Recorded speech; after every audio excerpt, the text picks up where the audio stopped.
ସମସ୍ତଙ୍କୁ ଶୁଭ ସକାଳ। ଆସନ୍ତୁ ନଜର ପକାଇ ନେବା ଆଜିର ମୁଖ୍ୟ ଖବର ଗୁଡ଼ିକ ଉପରେ। ଯଦି ଏହି ଭିଡ଼ିଓଟି ଆପଣଙ୍କୁ ଭଲ ଲାଗେ ତେବେ ଭିଡ଼ିଓଟିକୁ ଲାଇକ୍ କରି ଚ୍ୟାନେଲଟିକୁ ସବସ୍କ୍ରାଇବ୍ କରିବେ।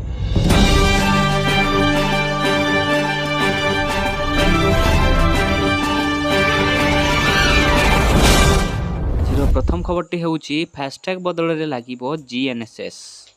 GNSS ନାଭିଗେସନ୍ ସାଟେଲାଇଟ୍ ସିଷ୍ଟମ୍ ଉପରେ ଆଧାରିତ। ଏଥିରେ ଏକ ସାଟେଲାଇଟ୍ ଆଧାରିତ ୟୁନିଟ୍ ରହିବ। ଏହାକୁ ଗାଡ଼ିଗୁଡ଼ିକରେ ଇନଷ୍ଟଲ୍ କରାଯିବ। ଏହି ସିଷ୍ଟମ୍ ସାହାଯ୍ୟରେ କାର୍ଟି ଯେତେବେଳେ ଟୋଲ୍ ରାଜପଥ ବ୍ୟବହାର କରିବା ଆରମ୍ଭ କଲା ତାହା ଅଧିକାରୀମାନେ ସହଜରେ ଟ୍ରାକ୍ କରିପାରିବେ। ଗାଡ଼ି ଟୋଲ୍ ରୋଡ଼ ଛାଡ଼ିବା ମାତ୍ରେ ସିଷ୍ଟମ୍ ଟୋଲ୍ ରୋଡ଼ ବାହାରକୁ ହିସାବ କରିବ ଏବଂ ଟଙ୍କା କାଟିବ। ପରବର୍ତ୍ତୀ ଖବର, ସ୍କାନରରେ 91 ଜଣ ବିଡ଼ିଓ। ନୂଆ ସରକାରଙ୍କ ସ୍କାନରରେ ବିଡ଼ିଓ। ବିଭିନ୍ନ ବିଭାଗୀୟ ସ୍କାନରରେ ରାଜ୍ୟର ମୋଟ 91 ଜଣ ବିଡ଼ିଓ ରହିଛନ୍ତି। ବିଭିନ୍ନ ଅଭିଯୋଗ ଆଧାରରେ 91 ବିଡ଼ିଓଙ୍କ ବିରୋଧରେ ଶୃଙ୍ଖଳାଗତ କାର୍ଯ୍ୟାନୁଷ୍ଠାନ ବିଚାରାଧୀନ ରହିଛି, ଯାହାକୁ ବର୍ତ୍ତମାନ ବିଚାରକୁ ନିଆଯାଇଛି ବୋଲି ବିଭାଗୀୟ ମନ୍ତ୍ରୀ କହିଛନ୍ତି। ପରବର୍ତ୍ତୀ ଖବର, ସୁଭଦ୍ରା ଯୋଜନାକୁ ନେଇ ବଡ଼ ଘୋଷଣା। ପରିବାରର ପ୍ରତ୍ୟେକ ମହିଳାଙ୍କୁ ମିଳିବ ସୁଭଦ୍ରା ଟଙ୍କା। ଏନେଇ ଘୋଷଣା କରିଛନ୍ତି ଉପମୁଖ୍ୟମନ୍ତ୍ରୀ ପ୍ରଭାତୀ ପରିଡ଼ା। ଘୋଷଣା ମୁତାବକ ପରିବାରରେ ଏକାଧିକ ମହିଳା ଥିଲେ ବି ସମସ୍ତଙ୍କୁ ମିଳିବ ସୁଭଦ୍ରା ଟଙ୍କା। ଖାଲି ସେତିକି ନୁହେଁ, ବିଧବା ଭତ୍ତା, ଛାତ୍ରବୃତ୍ତି ପାଉଥିବା କଲେଜ ଛାତ୍ରୀଙ୍କୁ ମଧ୍ୟ ସୁଭଦ୍ରା ଟଙ୍କା ଦିଆଯିବ ବୋଲି ଉପମୁଖ୍ୟମନ୍ତ୍ରୀ ଘୋଷଣା କରିଛନ୍ତି। ପରବର୍ତ୍ତୀ ଖବର, ମିଳିବ କି ମାଗଣା 300 ୟୁନିଟ୍ ବିଜୁଳି? ସ୍ପଷ୍ଟ କଲେ ମନ୍ତ୍ରୀ। ଜାଣନ୍ତୁ କ'ଣ କହିଲେ। 300 ୟୁନିଟ୍ ପର୍ଯ୍ୟନ୍ତ ମାଗଣା ବିଜୁଳି ଯୋଗାଣ ବ୍ୟବସ୍ଥା ନେଇ କୌଣସି ଘୋଷଣା କରାଯାଇନାହିଁ ବୋଲି ଉପମୁଖ୍ୟମନ୍ତ୍ରୀ ତଥା ଶକ୍ତି ମନ୍ତ୍ରୀ କନକ ବର୍ଦ୍ଧନ ସିଂହଦେଓ ସ୍ପଷ୍ଟ କରିଛନ୍ତି। ସେ କହିଛନ୍ତି, ପ୍ରଧାନମନ୍ତ୍ରୀ ସୂର୍ଯ୍ୟଘର ମାଗଣା ବିଜୁଳି କେନ୍ଦ୍ରୀୟ ଯୋଜନା ଅଧୀନରେ ଛାତ ଉପରେ ସୋଲାର ପ୍ରକଳ୍ପ ସ୍ଥାପନ କରୁଥିବା ଘରଗୁଡ଼ିକୁ 300 ୟୁନିଟ୍ ପର୍ଯ୍ୟନ୍ତ ବିଲ୍ ଦେବାକୁ ପଡ଼ିବ ନାହିଁ। ଏ ବାବଦରେ କେନ୍ଦ୍ର ସରକାର 3 କିଲୋୱାଟ୍ ପର୍ଯ୍ୟନ୍ତ ସୋଲାର ପ୍ରକଳ୍ପ ସ୍ଥାପନ ପାଇଁ 78,000 ଟଙ୍କା ରିହାତି ପ୍ରଦାନ କରୁଛନ୍ତି। ଏହି ପ୍ରକଳ୍ପ ଦ୍ୱାରା ମାସିକ 300 ୟୁନିଟ୍ରୁ ଅଧିକ ବିଜୁଳି ଉତ୍ପାଦିତ ହୋଇପାରିବ। ଏହାଦ୍ୱାରା ଉପଭୋକ୍ତା ଲାଭବାନ ହେବେ ବୋଲି ସେ କହିଛନ୍ତି।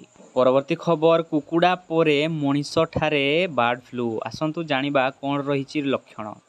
ବାର୍ଡ ଫ୍ଲୁର ଲକ୍ଷଣ ବି ସାମାନ୍ୟ ଥଣ୍ଡା ପରି ହୋଇଥାଏ। ବାର୍ଡ ଫ୍ଲୁ ହେବା ଦ୍ୱାରା ଜ୍ୱର, ମୁଣ୍ଡବିନ୍ଧା, ସର୍ଦ୍ଦି ହେବା, ନାକରୁ ପାଣି ବହିବା, ତଣ୍ଟି କିମ୍ବା ଗଳା ଦରଜ, ମାଂସପେଶୀରେ ଦରଜ, ତଳି ପେଟରେ ଦରଜ, ବାନ୍ତି ଲାଗି ରହିବା, ନିଶ୍ୱାସ ନେବାରେ ସମସ୍ୟା ପରି ଲକ୍ଷଣ ଦେଖାଯାଇଥାଏ।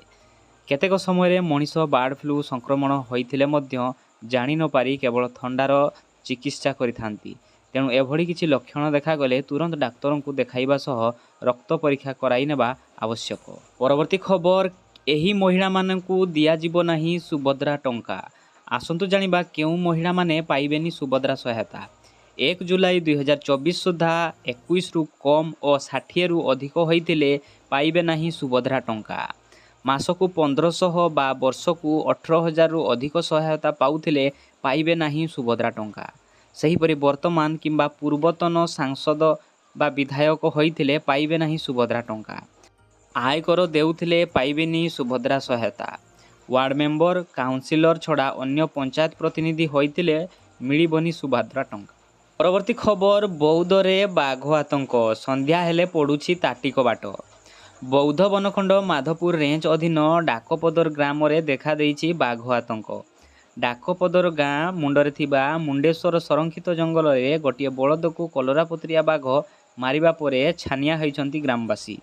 ଗାଁ ମୁଣ୍ଡରେ ବାଘ ପାଦ ଚିହ୍ନ ଦେଖି ଗ୍ରାମବାସୀ ବୌଦ୍ଧ ବନଖଣ୍ଡକୁ ସୂଚନା ଦେଇଥିଲେ। ତେବେ ବନ କର୍ମଚାରୀ ଘଟଣାସ୍ଥଳରେ ପହଞ୍ଚି ସ୍ଥିତି ଅନୁଧ୍ୟାନ କରି ବାଘର ପାଦ ଚିହ୍ନ ବୋଲି ସ୍ପଷ୍ଟ କରିଛନ୍ତି। ଏହାପରେ ଆତଙ୍କିତ ଅବସ୍ଥାରେ ରହିଛନ୍ତି ଗ୍ରାମବାସୀ। ପରବର୍ତ୍ତୀ ଖବରରେ ରହିଛି, ସାମ୍ନାକୁ ଆସିଲା ଚୀନର କାରନାମା। ସୀମାରେ ଉଡ଼ିଲା ଜାପାନର ଯୁଦ୍ଧ ବିମାନ।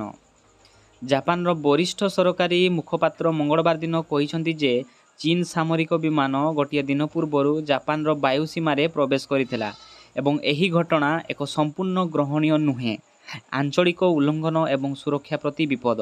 ଏହି ପ୍ରସଙ୍ଗରେ ଜାପାନ ଏକ ଦୃଢ଼ ଆଭିମୁଖ୍ୟ ପ୍ରଦର୍ଶନ କରିଛି। ଜାପାନ କହିଛି ଯେ ପୂର୍ବରୁ ଚୀନ ବିମାନ ଦକ୍ଷିଣ ପୂର୍ବ ସୀମାରେ ବୁଲୁଥିଲା, କିନ୍ତୁ ଏହା ପ୍ରଥମ ଥର ପାଇଁ ଜାପାନର ଆକାଶରେ ପ୍ରବେଶ କରିଛି। ପରବର୍ତ୍ତୀ ଖବର, ଓଡ଼ିଶା ଗସ୍ତରେ ଇଡି ନିର୍ଦ୍ଦେଶକ। ପ୍ରବର୍ତ୍ତନ ନିର୍ଦ୍ଦେଶାଳୟର ନିର୍ଦ୍ଦେଶକ ରାହୁଲ ନବୀନଙ୍କ ଓଡ଼ିଶା ଗସ୍ତକୁ ନେଇ ଏବେ ବଡ଼ ଚର୍ଚ୍ଚା ଧରିଛି। 3 ଦିନିଆ ଗସ୍ତ ସମୟରେ ଭୁବନେଶ୍ୱର ଓ କଟକରେ କିଛି ଗୁରୁତ୍ୱପୂର୍ଣ୍ଣ ବୈଠକରେ ଯୋଗ ଦେବେ। କୁହାଯାଇଛି ଇଡି ନିର୍ଦ୍ଦେଶକଙ୍କ ଓଡ଼ିଶା ଗସ୍ତ ଦ୍ୱାରା କିଛି ପୁରୁଣା ଫାଇଲ ଖୋଲିପାରେ। ପରବର୍ତ୍ତୀ ଖବର, ବାଂଲାଦେଶରେ ଫସିଛି 8,400 କୋଟି ଟଙ୍କା। ବାଂଲାଦେଶକୁ ବିଦ୍ୟୁତ୍ ଯୋଗାଣ କରୁଥିବା ଭାରତୀୟ କମ୍ପାନୀଙ୍କ ବିପୁଳ କ୍ଷତି ଘଟିଛି। ଆଦାନୀ ସମେତ 5 ବଡ଼ କମ୍ପାନୀକୁ 8,400 କୋଟି ଟଙ୍କାର ଝଟକା ଲାଗିଛି। ପରବର୍ତ୍ତୀ ଖବର, ଜୟ ଶାହା ଆଇସିସି ଅଧ୍ୟକ୍ଷ। ଭାରତୀୟ କ୍ରିକେଟ କଣ୍ଟ୍ରୋଲ ବୋର୍ଡର ସଚିବ ଜୟ ଶାହାଙ୍କୁ ଅନ୍ତର୍ଜାତୀୟ କ୍ରିକେଟ ପରିଷଦର ସ୍ୱାଧୀନ ଅଧ୍ୟକ୍ଷ ଭାବେ ନିଯୁକ୍ତ କରାଯାଇଛି। ଆଇସିସିର ଅଧ୍ୟକ୍ଷ ହେବାର ସେ ହେଉଛନ୍ତି ସର୍ବକନିଷ୍ଠ ଭାରତୀୟ। ସେ ଆସନ୍ତା ଡିସେମ୍ବର 1ରୁ ଏହି ଦାୟିତ୍ୱ ଗ୍ରହଣ କରିବେ। ଜୟ ଶାହା ଗତ 2019 ଅକ୍ଟୋବରରୁ ବିସିସିଆଇ ସଚିବ ଓ ଜାନୁଆରୀ 2021ରୁ ଏସୀୟ କ୍ରିକେଟ ପରିଷଦର ଅଧ୍ୟକ୍ଷ ଭାବେ କାମ କରୁଛନ୍ତି। ପରବର୍ତ୍ତୀ ଖବର, ନୂଆଖାଇ ପାଇଁ ଧାର୍ଯ୍ୟ ହେଲା ଲଗ୍ନ। ସମ୍ବଲପୁର ଆସନ୍ତା ସେପ୍ଟେମ୍ବର 8 ତାରିଖରେ ପଶ୍ଚିମ ଓଡ଼ିଶାର ଗଣପର୍ବ ନୂଆଖାଇ। ଆଜି ନୂଆଖାଇ ପାଇଁ ଲଗ୍ନ ଧାର୍ଯ୍ୟ ହୋଇଛି। ସେପ୍ଟେମ୍ବର 8 ନୂଆଖାଇ ପାଇଁ ଲଗ୍ନ ଧାର୍ଯ୍ୟ କରାଯାଇଥିବା ବେଳେ ସକାଳ 9:12ରୁ 9:27 ମଧ୍ୟରେ ଶୁଭ ଲଗ୍ନ ରହିଛି। ଏହି ସମୟ ମଧ୍ୟରେ ମା ସମଲେଇଙ୍କ ନିକଟରେ ନବାଗ୍ନ ଲାଗି ହେବ। ଏହାପରେ ଘରେ ଘରେ ସମସ୍ତେ ନବାନ୍ନ ଖାଇ ପାରିବେ ବୋଲି ନୂଆଖାଇ ପର୍ବ ପାଇଁ ଲଗ୍ନ ଧାର୍ଯ୍ୟ ହେବା ପରେ ସୂଚନା ଦିଆଯାଇଛି। ତେବେ ଦର୍ଶକ ବନ୍ଧୁ, ଆଜିର ଏହି ଭିଡ଼ିଓଟି ଆପଣଙ୍କୁ କେମିତି ଲାଗିଲା କମେଣ୍ଟ ମାଧ୍ୟମରେ ଜଣାଇବେ ଏବଂ ଭିଡ଼ିଓଟିକୁ ଅଧିକ ସେୟାର କରିବା ସହିତ ଚ୍ୟାନେଲଟିକୁ ସବସ୍କ୍ରାଇବ୍ କରିବେ।